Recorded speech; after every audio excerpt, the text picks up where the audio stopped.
What's up guys, Kudo-kun here. Today we're going to do a second part of the Vanguard retro set reviews. Why are we doing Vanguard today? Well, right now Vanguard's at the top of my polls in my fan council. You know, if you wanted to vote on the kind of videos you want to see, then you could check out the link in the description and join right now. Maybe you want to keep Vanguard at the top of the list, or maybe there's something else on the list that needs some love. Normally the fan council is Patreon only, but for the next week or so, anybody can get in. Vote on the content you want to see, talk to me, talk to other Kudo-kun fans, and you can even play with me online at Trade Cards Online. So to anyone who doesn't know how this works, we're going to take a look at 5 cards of each grade in the second set of Vanguard that ever came out. I didn't play during the second set, so I won't be able to talk about the most popular or the most broken cards in the set, but as somebody who joined the game a lot later, I can go back and look at some of the cards that interest me. I've said this before, but Vanguard is a very technical game, which is why I love it, but also why making these videos is kinda difficult. So if you want me to continue making these retro set reviews, leave a like on this video and leave me a comment down below when we hit 100 likes. I know it took a pretty long time after the release of the first video for the second video to come out, but hopefully I'll be more on top of it. So the magic numbers didn't change at all between the first set and the second set. It's still 9, 10, and 11,000. For those that missed the first part, the goal of the game is pretty much to hit either the exact power of the Vanguard or every multiple of 5,000 afterwards. So in this case, it's 9,000, 10,000, and 11,000, but it's also 14,000, 15,000, and 16,000, so on and so forth. Numbers like 12,000 and 13,000 are completely irrelevant.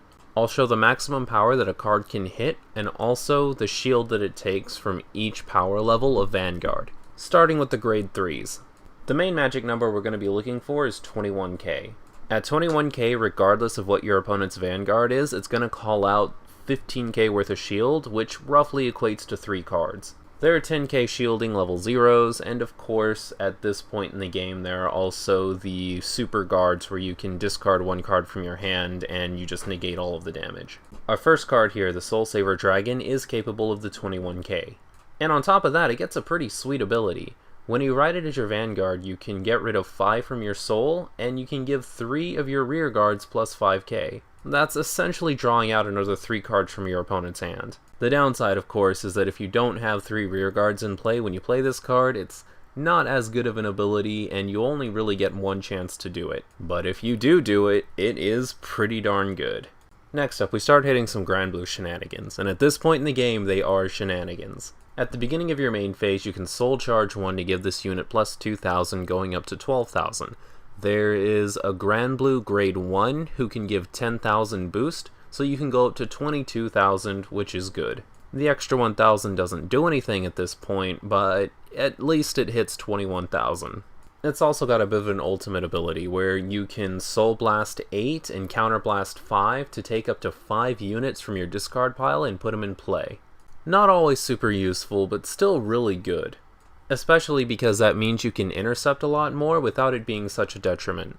Another neat thing to note is your sort of ultimate ability isn't something that you have to be a Vanguard for, so if you're a rear guard, you can still use it. You just don't get the cool plus 2,000 boost.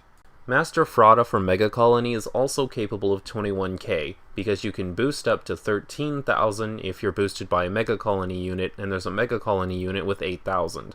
When you add it all together, you get 21k, which is perfect. You also get the bonus that if this unit's attack hits, you can Soul Blast 3 to draw a card, which is always nice. Lionheat is a bit of an odd case. He only draws out 10k shields from all Vanguards, but if your attack hits, you can Counter Blast 2 to stand one of your Nova Grapplers to get a 4th attack. With the use of some other cards in Nova Grappler, the loss of the 1 shield could be worth it. Last on our list is Skydiver from Spike Brothers. This one's interesting for a couple of reasons. First of all, it's the only natural 11,000 we're going to look at. And second, it's almost better as a rear guard than it is as a Vanguard, because if your attack hits while you're on the rear guard, then you can get rid of this, just put it in the soul, to put a new unit from your hand into play. What makes this special is you can essentially get another attack off of this card, so if this hits, you put it in soul, you play a new card, and you attack with the new card. There also isn't a limit on the grade that it has to be, so you could potentially just play another Skydiver and attack with it, put it in the soul, play another card, and just continuously attack, which is cool. So getting on to grade 2s, being an Oracle think tank player, seeing as how Tsukuyomi was my life, I would be remiss not to talk about our boy Silent Tom first. This guy was a dream come true. And yes, before you pointed out, he was technically capable of an 18k column as your Vanguard if you had Weather Girl Milk, but you normally ran him as a rear guard. The reason you ran him as a rear guard over being a Vanguard is because he was capable of a 16k row by using your 8k booster, and that hits our magic number of 16k perfectly, so it calls out a 10k shield against every kind of Vanguard in the game. At least up to this point. The thing that made Tom so cool is your opponent can't use grade 0s when they're defending against him, so that meant your opponent either had to discard 2 cards from their hand, or they had to intercept with what they had on the field. There were no 0s allowed. Seeing as how 0s are where the 10,000 shields are, and where you get things like the stand triggers and the draw triggers, that cut out a lot of people's shields. This guy remained relevant for like 10 sets afterwards because of how awesome he is. The shenanigans continue with another Granblue unit. Now, despite having not played during the second set, I wouldn't be surprised at all if somebody told me that Captain Nightmist was the best card that came out of it. The dude's a grade 2 that can hit 21k. All you have to do is have him as your Vanguard and have another Captain Nightmist in your discard pile, which wasn't hard to do in Granblue. If you do have copies of this guy in your discard pile, you can also choose to counterblast 1 and sacrifice one of your grade 1 or higher Granblue units to put it back in play from the discard pile. One of the neato strategies of Granblue at the time was you could play cards to discard cards directly from your deck, or just mill yourself and hope that you get the cards in your discard pile, and then a lot of them had effects that let you put them back in play. I could definitely see this guy being like a 4 of in most Granblue decks. Speaking of which, Ruin Shade. So, Ruin Shade is pretty much just as good, or possibly even better, because he can also hit the 11,000, but he's a natural 9,000 instead of being a natural 8,000. His effect is also a little bit easier to pull off. When he attacks, discard the top 2 cards of your deck, he's an 11,000. And again, with the Granblue grade 1 who can boost him up by 10,000, that puts him up to 21,000, and that's good. Not only are you getting that extra 5k shield from all Vanguards, but you're also milling cards into your discard pile where they can be played later. That is a spicy meme. Continuing our spree of grade 2s that can hit 21k is Cannon Fire Dragon Redundancy gear. So this thing is just a natural 11,000, which makes it pretty awesome, but you do have to discard an in-play card when you play it, so could be costly, but at the same time it could also be pretty helpful, because if you play it and you discard one of your grade 2s that you don't really want in play anymore, or one of your grade 1s in the front row that you don't want there anymore, then it clears up a spot for something better. It's all about perspective, you know, you gotta turn those negatives into positives. And then, of course, if you're being boosted by another Tachikaze unit, this goes up to 13,000. You use the 8,000 behind this, and bam, you've got 21,000. Lastly, we're going to look at Lady Bomb from Mega Colony. Now, technically, this one can get up to 21,000, but you have to use a card that I'm going to look at later, and it's kind of a pain in the butt, so I'm just going to consider it a 17k. Its power doesn't really matter anyway, we're mainly looking at it for its effect. So when you ride this unit, or when you play it to the rear guard, you can counterblast 2, choose one of your opponent's rear guards, and it doesn't stand during your opponent's next turn. Now this can be sorely irritating, because not being able to stand that unit means they either have to sacrifice it off to play a new one during their next turn, or they lose 1 attack next turn. Or, if they've got Balls of Steel, they can switch it with the back row and just attack with the back row vanilla next turn, if it has enough power. But even in a case like that, most people aren't going to do it, because you can just attack that unit, destroy it, and then they're just left with no back row until they draw a new one. All in all, it's not a game-winning card, but it's definitely an annoying card to have to deal with. So starting at grade 1, we don't have to look at charts anymore, because it's not important. Young Pegasus Knight is neat, because if you're building a deck around the Soul Saver Dragon, you're going to be charging cards to soul a lot, and if you can just charge 2 cards to Soul with Young Pegasus Knight as your booster, then you pretty much get another shield, because it gets plus 3,000 every time you charge a card to Soul. You charge 2 cards, goes up by 6,000, and you've got yourself another shield worth of damage. Also, just being capable of 9,000 boost is pretty good, although it doesn't really help us hit a magic number, so it doesn't matter too much. It's still just awesome, though, that we can get that extra shield of damage for essentially just doing what we were going to do anyway. Follower Reyes is sort of a combo piece. You're supposed to use it with Chain Attack Sunderland. I didn't look at Chain Attack Sunderland because honestly I don't think it's that great, but the fact that this can boost it by 10,000 makes it a little bit better. Look it up on your own if you want to check it out, but that's pretty cool. Dudley Dan, aside from having the stupidest name in the entire set, has a pretty neat ability.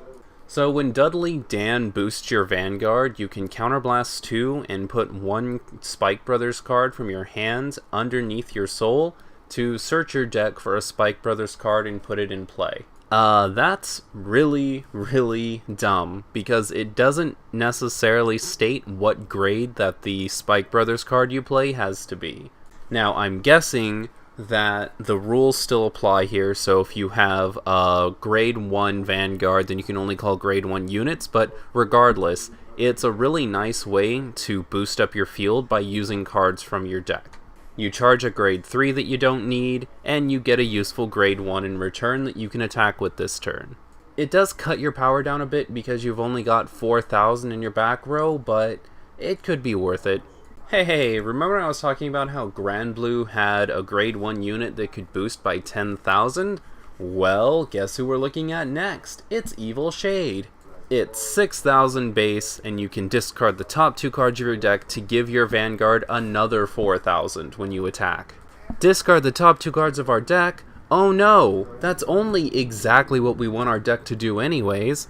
Our last grade 1 unit is going to be another Kagero unit, the Demonic Dragon Mage Nora. Now this card's not great on its own, but it's a good counter to other people's decks. What you can do is Counterblast 1 and charge this card to the Soul to pretty much get rid of one of your opponent's rear guards. It has to be a grade 1, but all of the best boosters are grade 1, so you can see where I'm going with this. You can use this as a 6,000 boost for a while, and as soon as you're tired of it being a 6,000 boost, you can Counterblast 1, charge it to Soul, and get rid of one of your opponent's really good back row cards. Getting rid of an Evil Shade or a Milk is definitely worth the 1 Counterblast. So starting off our grade 0s is going to be Tachikaze's Dragon Egg. On top of being adorable, this card's pretty awesome. When you ride your Vanguard on top of it, you can move this to the rear guard, so it has Forerunner, but Forerunner doesn't exist as a keyword yet. And if it's discarded after being in play, then it goes to your hand. And what makes that awesome is the fact that it has a 10,000 shield. Not gonna help you against my boy Silent Tom, but, you know, against lesser decks, I suppose that could be okay. Mega Colony got Intellimouse, and this is the card I was talking about earlier that can technically turn your B-Girl Bomb thing into a 21,000. The way it works is you can rest this card, and then you can give 4,000 boost to one of your other rear guards. So technically, if Intellimouse's row is already powerful enough, you can give its power to a different column, and that column goes up by 4,000 power. The only problem is the unit that you give the 4,000 boost to dies at the end of the turn. Now, like I was saying before, this could technically be a boon to you, because if you have a unit in play that you don't really want anymore, like you played a 7,000 grade 1 or something for its effect, but you don't really want it there anymore because you want an 8,000 there instead, you can use Intellimouse, give it the 4,000 boost, it dies, at the beginning of your next turn you can just play a new card in its spot. Or you can use it to get rid of a grade 1 that you've been attacking with that you want to replace with a grade 2. Perspective, people. Perspective. This Royal Paladin stand trigger is pretty neat. You can just charge it to the Soul to give one of your Royal Paladins plus 3,000 power. Huh. Neat. Mecha Trainer is a quote-unquote Forerunner as well, and it's got a pretty nice ability to go with it too. You can Counterblast 1 and discard this unit from being in play to search your deck for a grade 1 or lower and put it in your hand. This is nice because it means you can search your deck for your grade 1 Sentinel, or you can search it for a 10,000 shield, or you can just search it for a card that you need at the time. And finally, of course, how could we not look at another Granblue unit in the form of Chappie the Ghosty? This little guy is a 10,000 shield that, wait for it, when you guard with it, lets you search your deck for a Granblue unit and put it in your discard pile. Oh no, how will I ever have to deal with searching my deck for a Captain Nightmist and putting it in my discard pile? What a price to pay to have to play a 10,000 shield. What is this world coming to? Whew, and that's about it for the set, you guys. I'll be honest, this set didn't quite impress me as much as the first set did. Aside from maybe Granblue and Soul Saver Dragon, I don't feel like the set got that much. But hey, you know, I could always be wrong. Anyways, if you enjoyed the video, please leave it a like. Those things really do help us out. And if you want to see part 3 to this little shindig, then we have to get 100 likes, and somebody needs to remind me in the comment section below. I also recommend joining the Fan Council on Facebook. You have 1 week left before it becomes Patreon only again. Leave me your thoughts on the set in the comment section below. I'm sure there's loads of stuff that an old Vanguard player could correct me on and tell me about, along with suggestions on what you'd like to see me do next. And finally, if you found this video by accident, then subscribe to stay up to date on the latest Kudo news. I know you guys will hit that 100 likes. See you in part 3.